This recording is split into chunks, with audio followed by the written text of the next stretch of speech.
Hello friends, money मंत्रा simplified इस channel में आपका स्वागत है। दोस्तों, मैं मनीष निखाड़े, चार्टर्ड अकाउंटेंट, इस चैनल के माध्यम से आपको बिजनेस, फाइनेंस, टैक्सेशन लॉ इस विषयों के बारे में जानकारी देता हूँ। आज के वीडियो का हमारा जो विषय है वो है PPF investment for tax saving.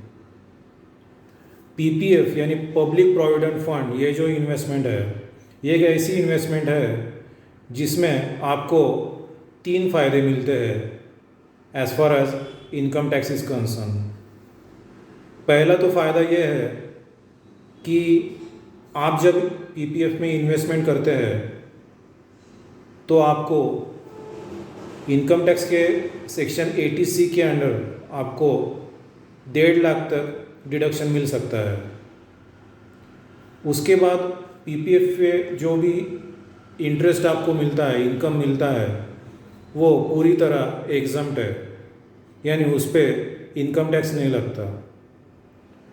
और जब आप पीपीएफ से अमाउंट विड्रॉ करते हैं तो भी आपको पूरे अमाउंट पे टैक्स नहीं देना है, यानी एग्जम्प्ट इस कैटेगरी में पीपीएफ ये एक इन्वेस्टमेंट आती है।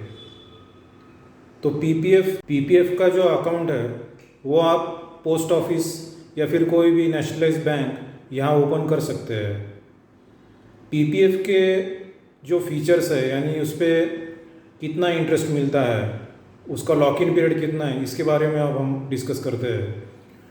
तो फिलहाल 7.10% इतना इंटरेस्ट पीपीएफ पे मिल रहा है और ये गवर्नमेंट हर क्वार्टर के बाद रिव्यू करती है और ये चेंज भी हो सकता है।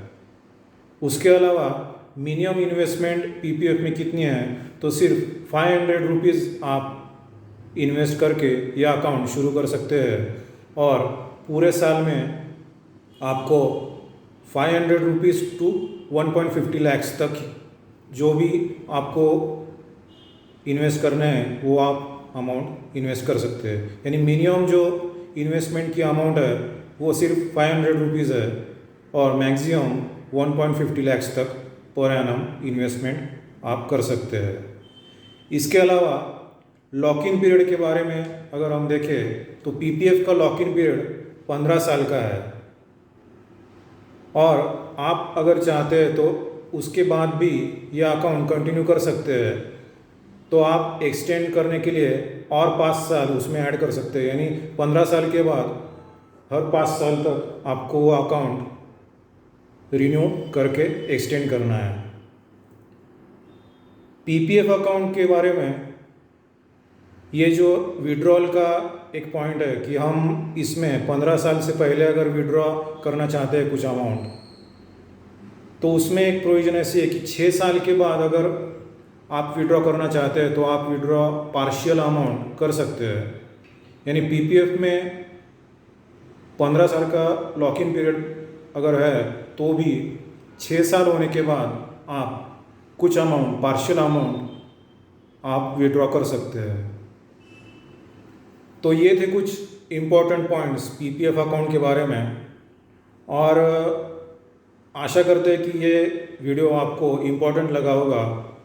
टैक्स बेनिफिट के लिए पीपीएफ में इन्वेस्टमेंट बहुत ही ज़रूरी है, क्योंकि 80C सेक्शन में अगर आपकी लाइफ इंश्योरेंस पॉलिसी या फिर ईएलएसएस वगैरह के डिडक्शन जाने के बाद कुछ अमाउंट और भी बाकी बचती है 1.5 लाख के लिए, तो आप पीपीएफ में इन्वेस्टमेंट करके अच्छा रिटर्न्स कमा सकते हैं, क्योंकि आफ्टर टैक्स रिटर्न्स इसमें अच्छे मिलते हैं और एक सेफ इन्वेस्टमेंट गवर्नमेंट स्कीम के तहत आपको मिल सकती है।